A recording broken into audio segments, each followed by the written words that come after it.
For 34 years, a single strand of hair lay sealed inside an evidence bag, silent, forgotten, and holding the answer to a mystery that had haunted a community. One teenage girl vanished without a trace. One detective refused to give up, and decades later, cutting-edge DNA technology would expose a name no one expected, a name that had slipped through the cracks of justice for generations. This is the story of Sarah Crowfeather and the case that refused to die.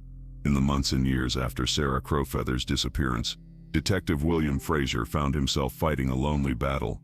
At first, the case had received attention. There had been search teams, press coverage, and community meetings.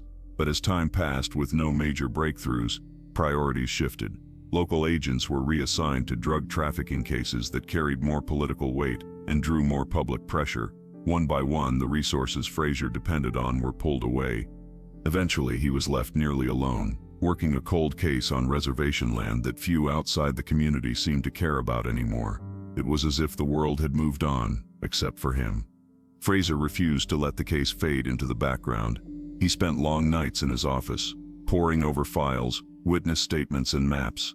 He made lists of names and places, drawing connections between people who barely knew each other. His office wall became covered with photographs, notes, and strings linking events together, a complicated puzzle he was determined to solve. But the harder he worked, the more isolated he became. His colleagues, overwhelmed by other pressing cases, began to see Sarah's case as a dead end. Some whispered that Fraser had become too close to it, that he was wasting time chasing shadows. When new cases came in, other detectives moved forward, but Fraser remained stuck in the past, unwilling to let go of a girl who had vanished without justice. The weight of this obsession didn't stay at work. At home, Fraser's marriage began to crack under the pressure. His wife grew tired of hearing about the case every night at the dinner table. Instead of lighthearted conversations, their meals turned into grim updates about interviews, leads, and frustrations. She told him that he wasn't really there anymore, even when he was sitting right across from her. He tried to explain that he couldn't stop thinking about Sarah. She wasn't just a name in a file to him. She was a young girl whose family still waited for answers, whose community felt abandoned. But his dedication slowly turned into an obsession that pushed loved ones away. His partner at the department eventually asked to be reassigned, saying that Fraser's relentless focus on a case with so few leads was burning everyone out. Supervisors grew impatient, reminding him that there were newer cases with better chances of being solved. They suggested that he redirect his energy, that maybe some cases were simply unsolvable with the tools they had, but Fraser couldn't accept that. He kept going, knocking on doors, re-interviewing witnesses, and chasing down rumors that almost always led to nothing. Over the years, he spoke to more than 60 people connected in some way to Sarah's life or disappearance. Some remembered small details, others had nothing new to offer. He followed dozens of tips, but each one ended in disappointment. He explored every possible theory. Was Sarah targeted by someone passing through town? Was it connected to local crime? Could it have been someone from the community who knew her movements? None of the theories led to a suspect. Every path eventually circled back to the same place: unanswered questions. By the early 1990s, his evidence board looked like a work of abstract art. Red string crisscrossed photographs and notes, forming patterns that hinted at connections but never revealed the full picture. It was a map of his dedication and his frustration. Fraser began to feel the case in his bones. The sleepless nights, the constant pressure, and the feeling that he was fighting alone wore him down. His relationships with other detectives became strained. He had a reputation as the detective who couldn't let go, but in his heart he knew why. Sarah's story deserved someone who wouldn't forget her, even if everyone else did.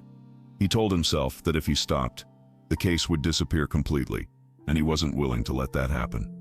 His determination came at a cost. His marriage grew colder. His friendships at work faded. His career stalled because he kept pushing for a case that others considered hopeless. But still, Fraser pressed on. Every time he looked at Sarah's photograph on his wall, a young girl full of life, he felt a deep responsibility. He couldn't explain it to anyone who hadn't walked in his shoes. He simply couldn't turn away. This was the beginning of a decades-long fight, a fight that would consume his time, his energy, and parts of his personal life. Fraser's struggle wasn't just about solving a case. It was about refusing to let a young girl's story disappear into silence. By 1992, Detective William Fraser had spent years chasing every possible lead in Sarah Crowfeather's disappearance. He had interviewed dozens of witnesses, rechecked old statements, revisited locations, and followed every rumor that reached his desk.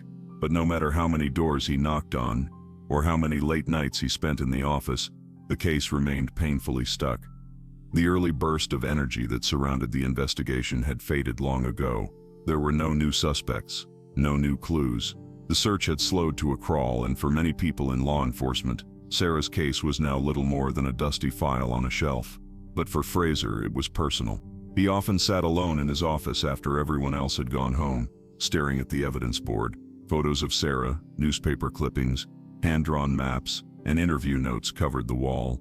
He had spent so much time studying it that he could recall every detail by memory. Yet despite all his effort, the puzzle remained unsolved.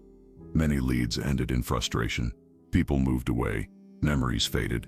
Some witnesses changed their stories slightly over time, not out of malice, but because the years had blurred their recollections. Other potential witnesses had died, leaving behind questions that would never be answered.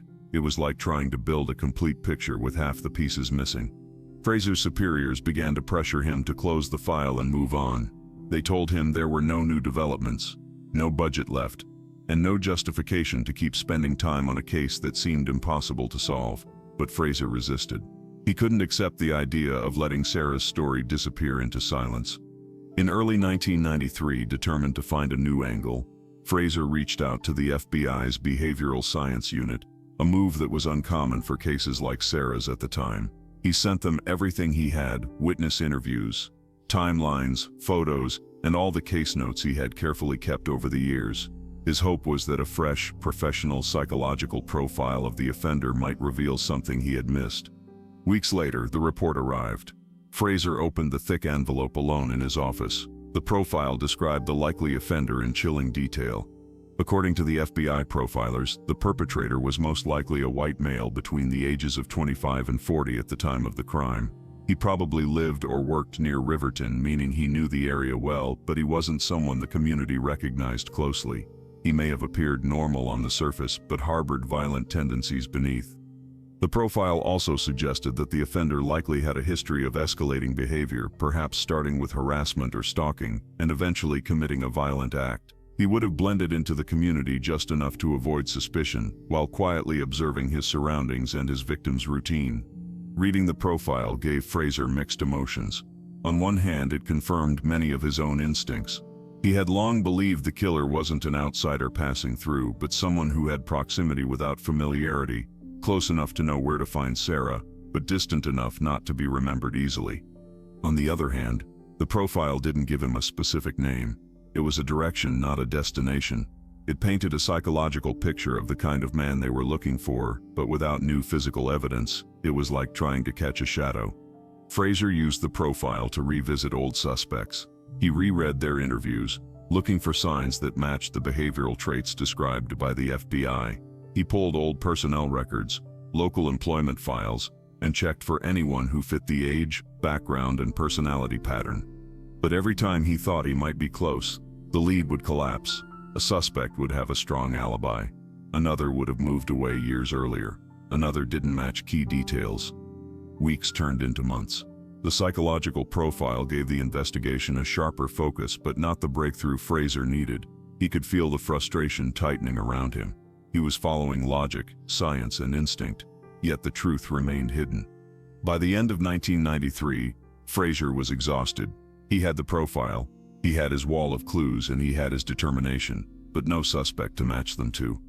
It was one of the darkest points in his investigation. He had done everything he could with the tools of his time, but the evidence he needed didn't exist yet. The science wasn't advanced enough. The databases weren't built. It felt like standing in front of a locked door without a key. Still, even in his frustration, Fraser refused to give up. He kept the FBI profile pinned to the center of his evidence board, a daily reminder of the kind of man they were searching for.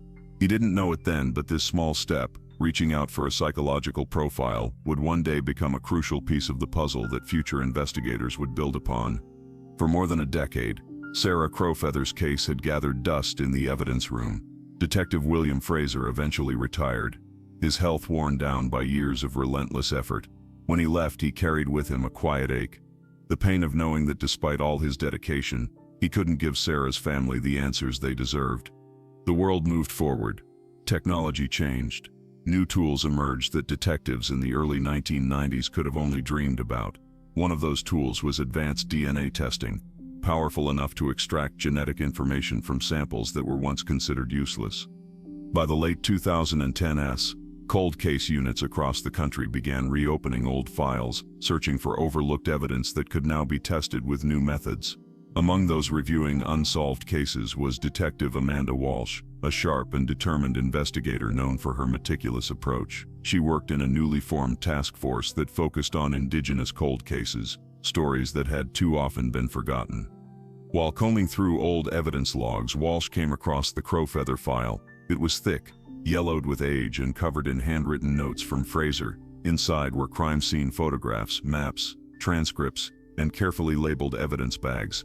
One item caught her attention: a single strand of hair preserved inside a sealed envelope. Back in 1990, this tiny piece of evidence couldn't be properly tested. The technology simply didn't exist. But in the present day, modern forensic labs had the ability to analyze STR, short tandem repeat, and mitochondrial DNA, which can generate genetic profiles from even the smallest samples, including hair without roots. Walsh reached out to Dr. Jennifer Romano, a respected forensic scientist who had worked on several landmark cold cases. Romano agreed to examine the sample. She knew it was delicate work. The hair had been stored for decades, and contamination was always a risk. But she also knew that sometimes, one tiny piece of evidence could change everything.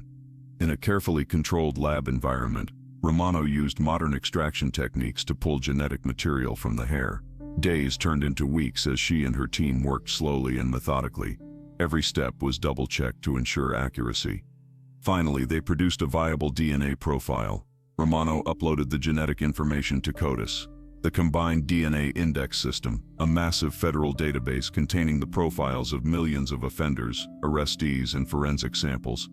The search didn't return a direct match to any known individual, but something unexpected happened. The system flagged a familial match. The DNA didn't belong to anyone already in the database, but it was closely related to someone who was.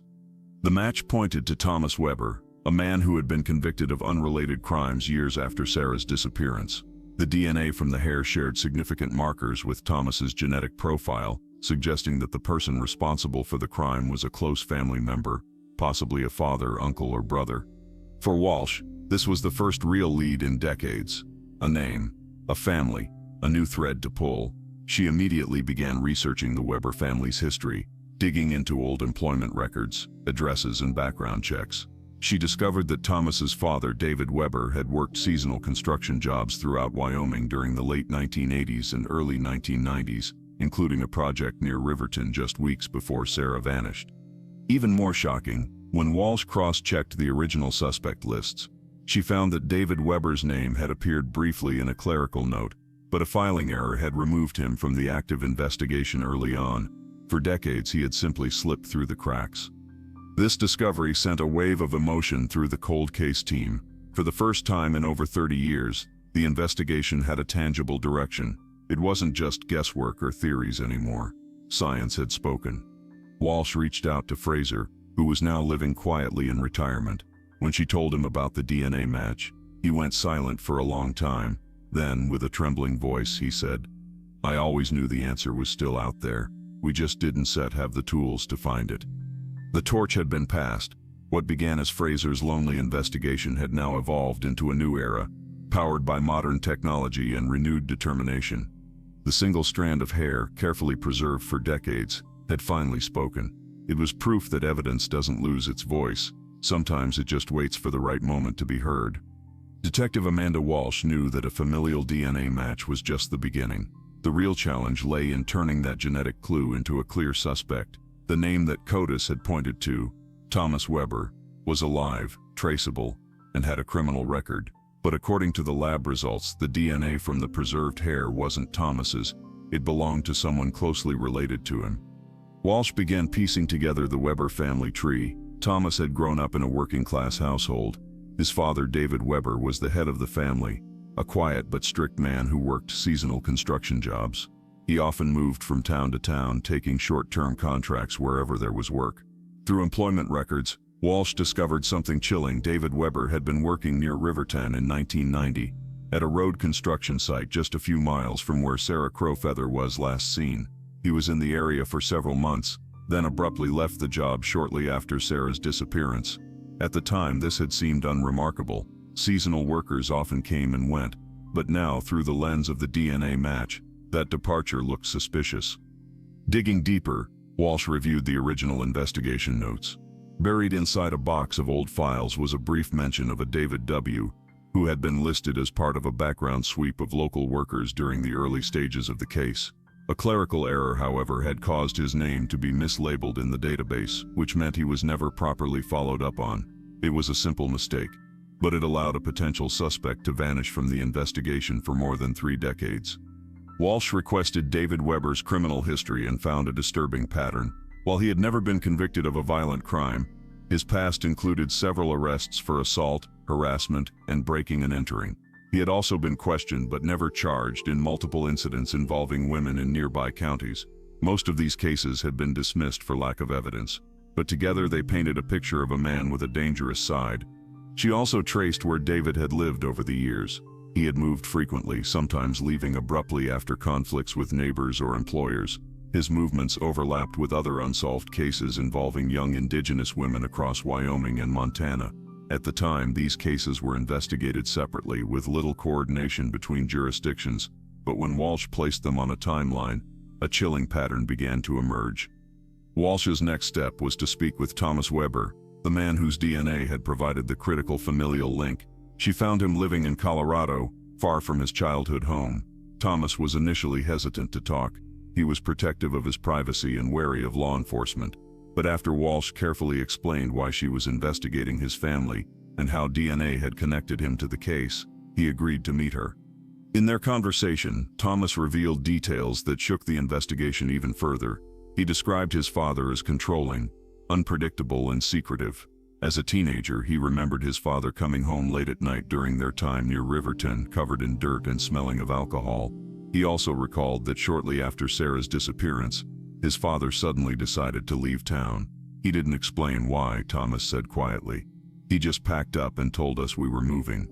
Thomas admitted that over the years he had developed a gut feeling that his father had done something terrible. After David Weber's death in 2003, Thomas and his siblings found a box in his garage containing old newspaper clippings about missing girls, including articles about Sarah Crowfeather's case. There were also several pieces of women's jewelry that didn't belong to their mother or anyone in the family.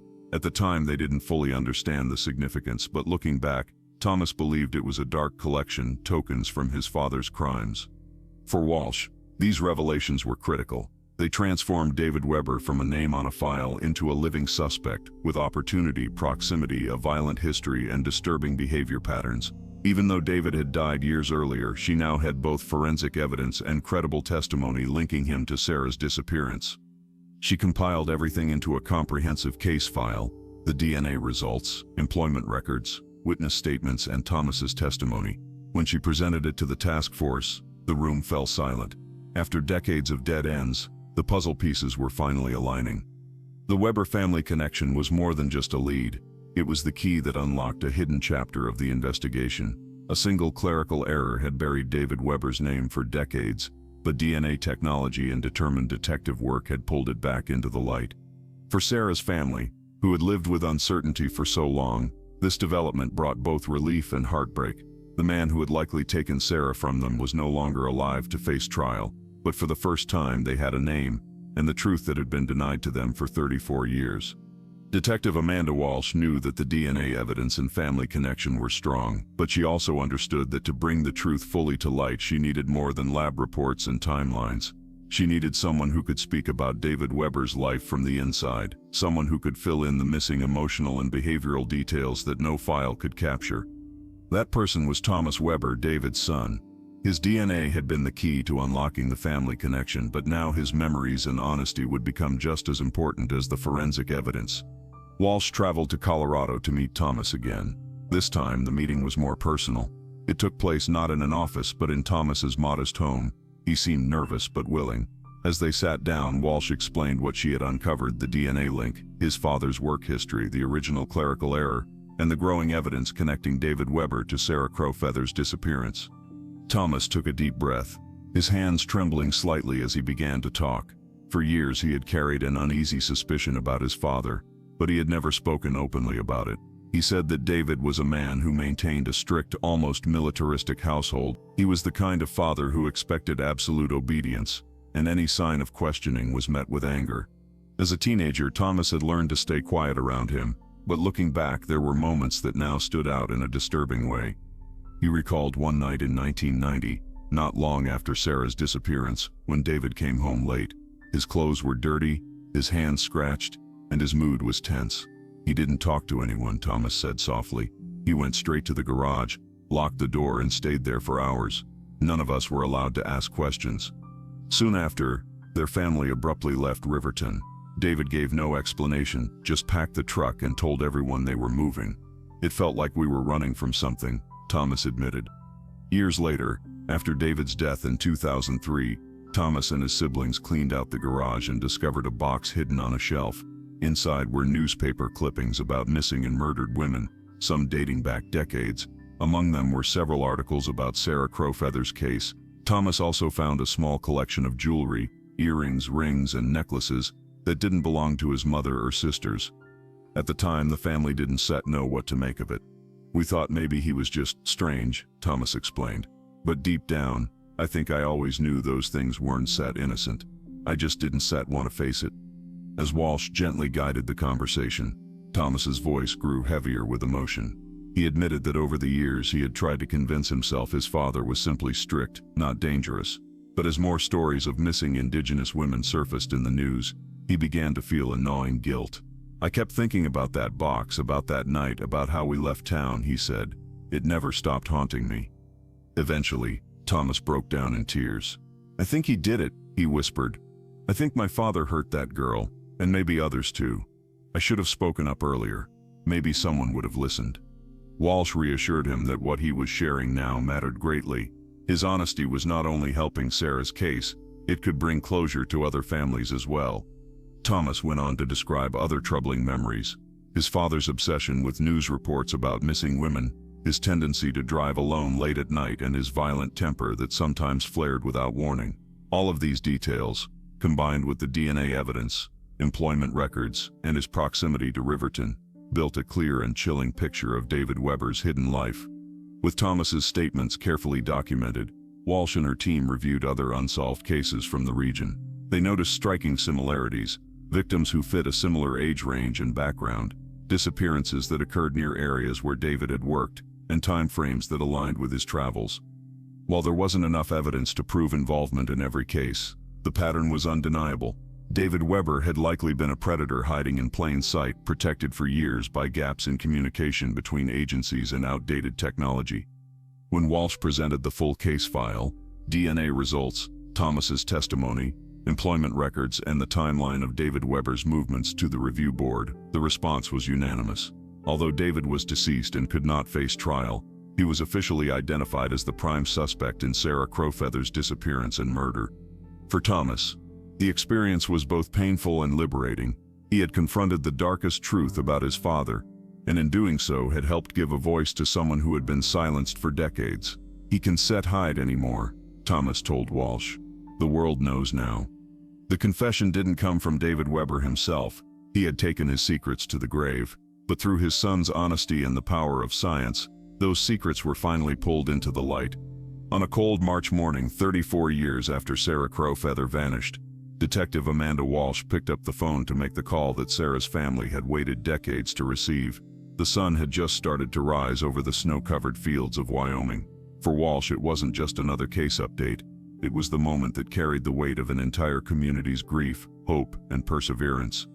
On the other end of the line sat Michael Crowfeather, Sarah's younger brother. Now 51 years old, he was in his late teens when his sister disappeared. He answered the phone from the same kitchen where, all those years ago, he had waited for Sarah to come home on that winter night. Walsh gently explained the findings: the DNA match, the identification of David Weber, and the full picture that had finally come together.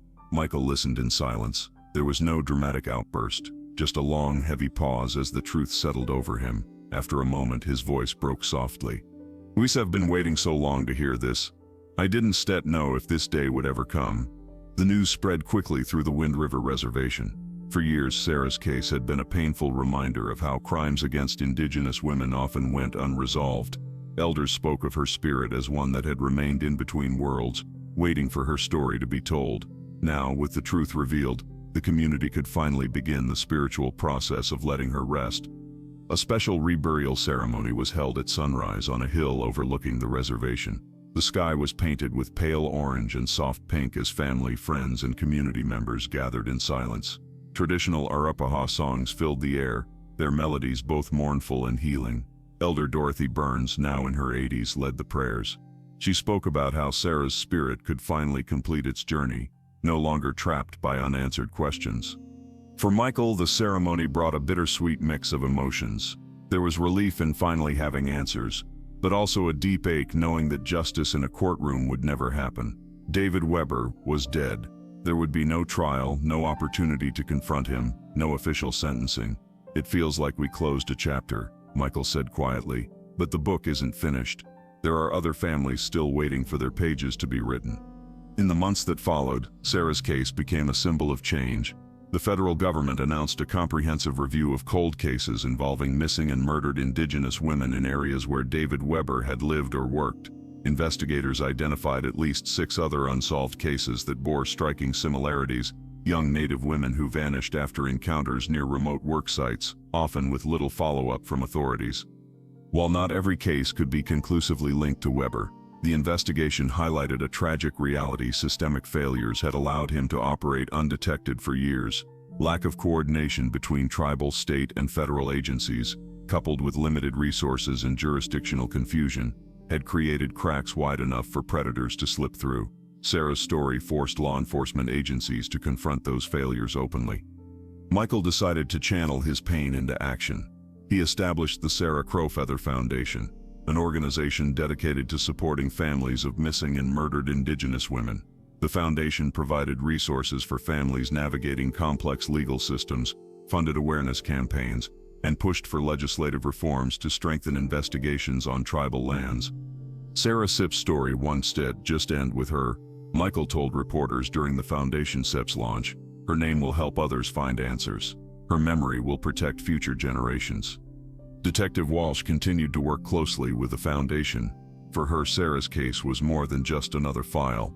It became a reminder of why persistence and empathy mattered, why evidence must be preserved, why old cases must never be forgotten, and why every family deserved the truth, no matter how many years had passed. As for retired Detective Fraser, who had spent years chasing dead ends with limited tools, the news brought him to tears. Living quietly in Florida, he told Walsh over the phone, "You gave her the ending I couldn't stat. Thank you for never letting her be forgotten."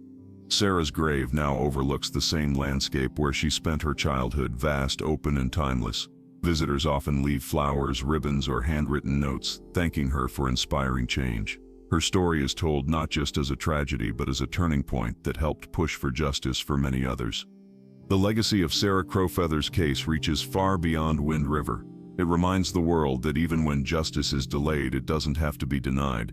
Through the power of science, the courage of witnesses, and the persistence of those who refuse to give up, the truth finally rose to the surface, like the morning sun breaking through after a long, cold night.